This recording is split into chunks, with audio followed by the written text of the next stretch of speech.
講下高雄涉嫌非禮，調酒師勸交被打死。案發喺高雄著名的士高，26歲香港男人尋日凌晨同朋友去飲酒跳舞，懷疑佢攬過28歲台灣女人，又掂到佢嘅胸，佢老公同朋友就圍毆個港客。調酒師好心上前勸交，竟然俾女事主嘅丈夫同朋友係咁打。後來發現打錯人即閃，調酒師嘔晒白泡，全身抽搐，送院之後不治。涉嫌打人嘅2個高雄男人被捕，但否認行兇。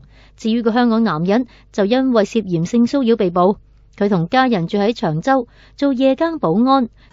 最近去高雄同墾丁旅遊，佢話跳舞嗰陣只係唔小心掂到女事主，並唔係故意兇襲佢㗎。慘死嘅26歲台灣調酒師游港先，曾經係金雀獎國際調酒大賽3度奪冠。